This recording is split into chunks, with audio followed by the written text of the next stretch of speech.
Chapter 3 Born Again. Marvel not, ye must be born again. The definite statement of what must take place before you can enter into the kingdom of heaven, here and now made manifest, is little heeded by the average truth student. He does not stop to see or realize that in order to do the works that Jesus said were possible for him to do, he would have to be born again into a state of consciousness where those things which were formerly impossible come under the head of the natural impossible. He is admonished time after time that it is useless to put new wine into old bottles, or to put a new patch on an old garment, and yet he will try with his limited physical senses to do those things which at the beginning are listed in the category of the impossible. Hence, he is merely trying to hypnotize himself into believing that some miracle will happen to him if he tries hard enough.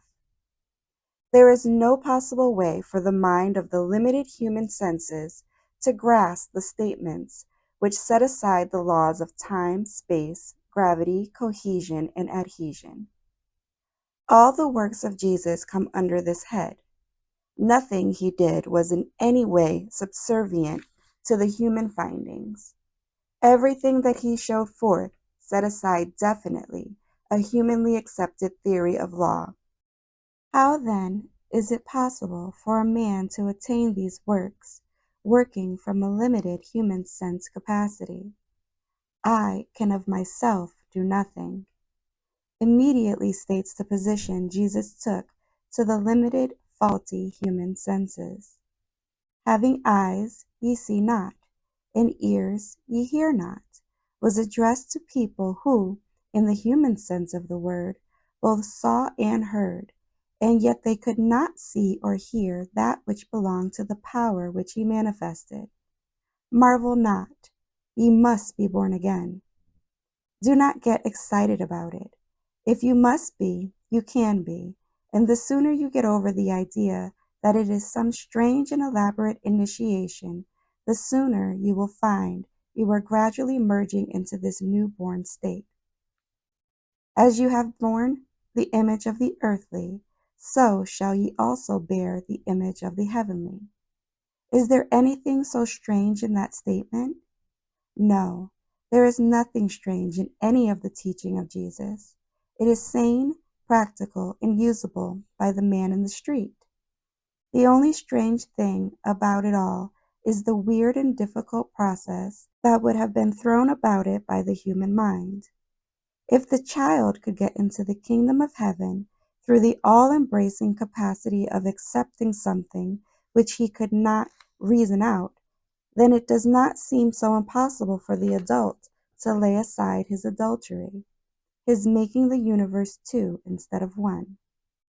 The peace which passeth all understanding certainly is not going to be sounded or experienced by the understanding of you or your teacher, however famous you or your teacher may be, and yet that peace in which lie all things is possible of attainment, but apparently not through the quote-unquote understanding. Seek peace and pursue it, and all good shall come unto you. It is definite and direct. All good shall come unto you. Do you hear? That is what you have been after, isn't it? You have wanted the all good, and there is no ambiguity as to how it will come if you follow the instructions of Jesus Christ, if you come unto me.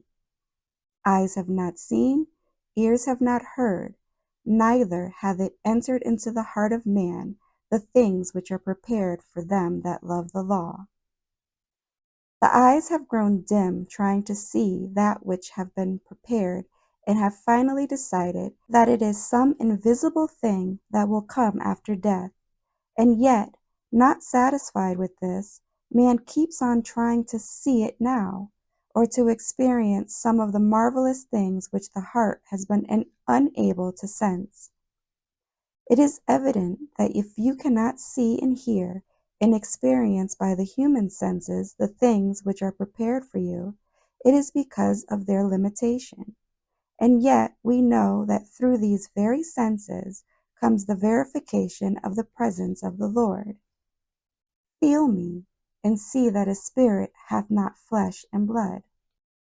Through these very senses man experiences the Word made flesh, and discovers that what he is seeking, and what Jesus was talking about, is not an imaginary kingdom where vaporous bodies float about singing all day long, but that the resurrected Word made flesh functions in the world, though not of it, as a tangible and very much alive and real thing. The command to transcend both time and space is too difficult for the human limitations. You say it is 4 months until the harvest, but I say, look again, carries with it a demand for the extended vision, a something that telescopes the thing the human mind calls time and space, and that says it is so necessary to produce the said harvest.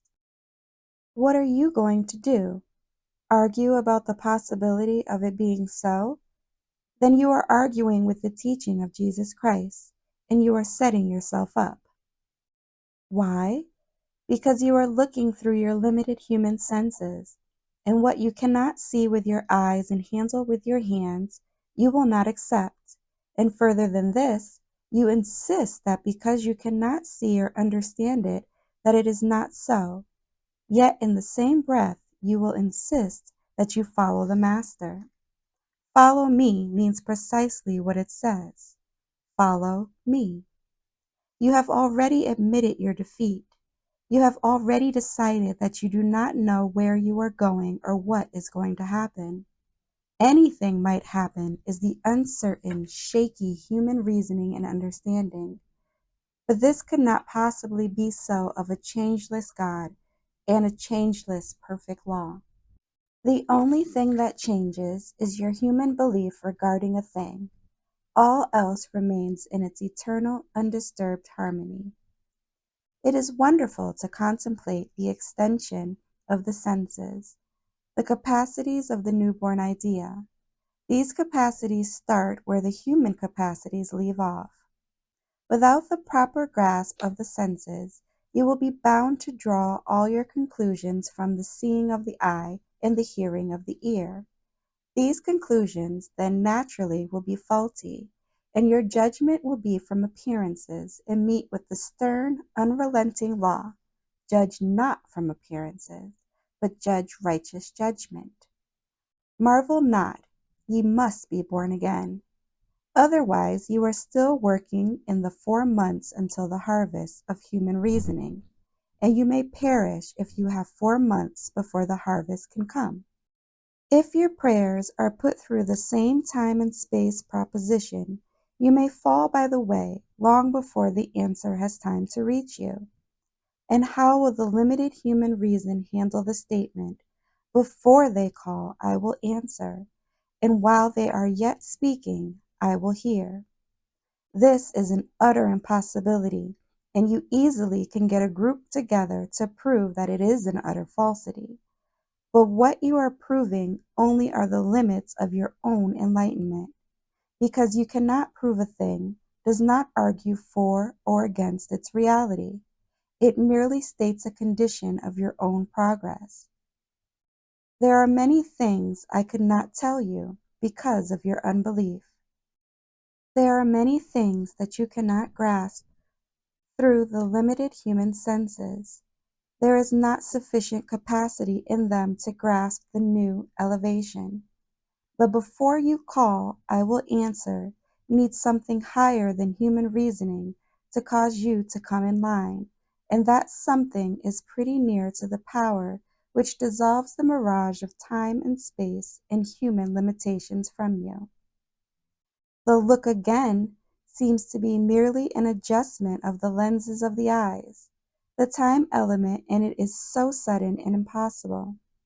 Who by searching can find me? What have you in the human mind which can search out the deep and hidden things of spirit? Nothing but the quality of imagination, and of that you think little in the practical workaday world. Yet Jesus submitted to the baptism of John the Baptist. Inspiration permitted itself to be baptized by reasoning. But the moment the ceremony was over, the glorious balance of life having been established, he was through forever with that idea. We see him moving with the glorious power of the inspiration.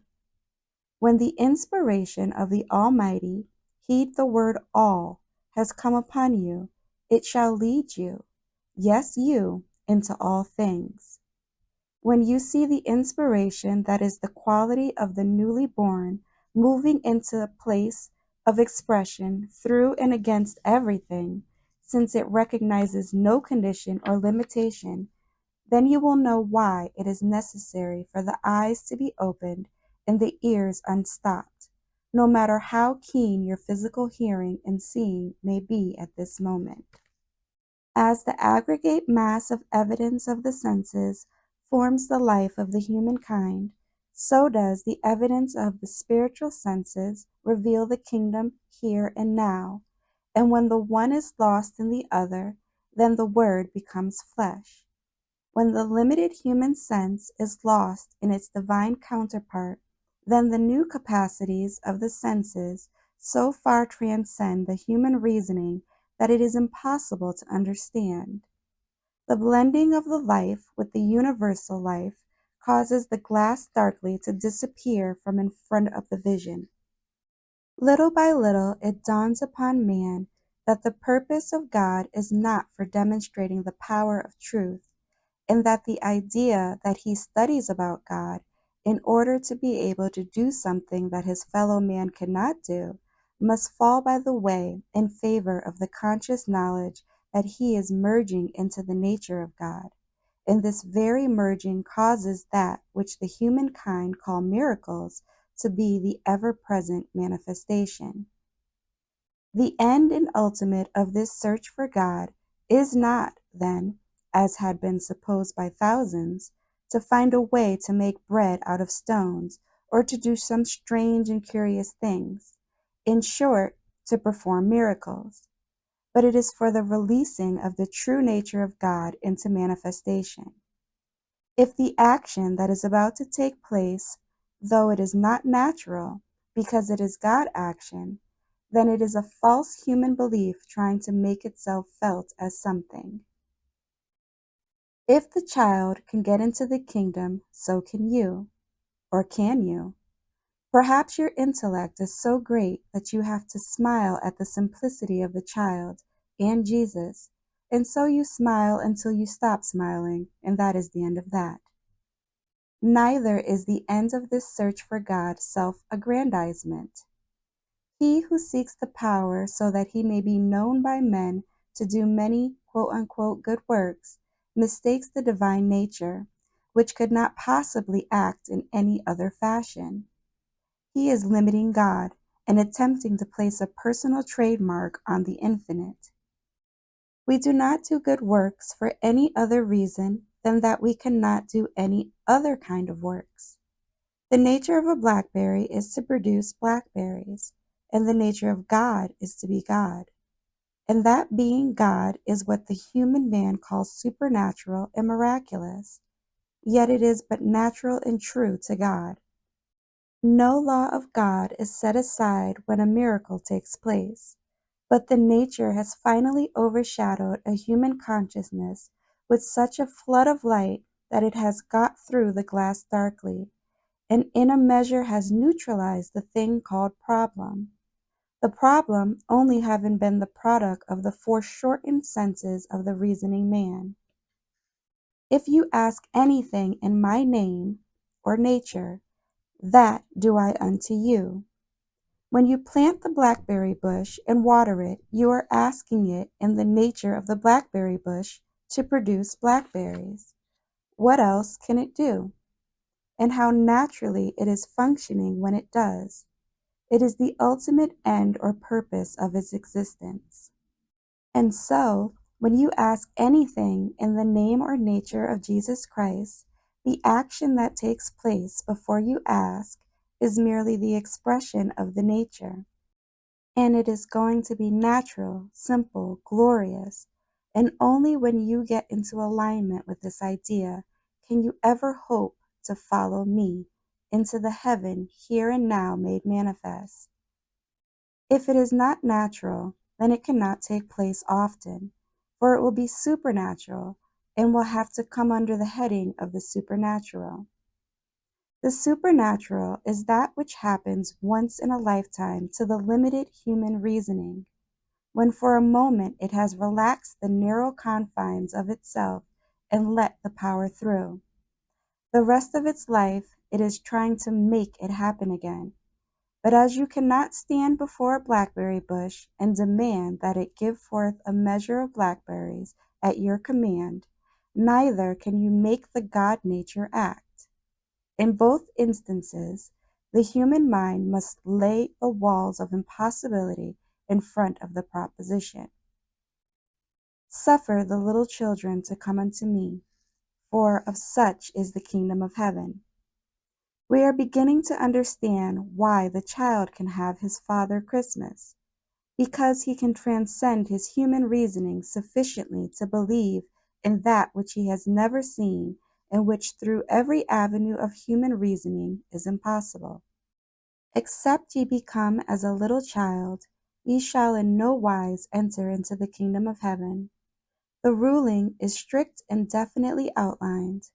Except you become as a little child. All the human reasoning is set aside, and the divine flow of inspiration carries us into the presence of the eternal Father Christmas and the everlasting Christmas tree, which stands in the midst of the garden of life. It is all so wonderful, the new day that is even now breaking over the horizon of your day.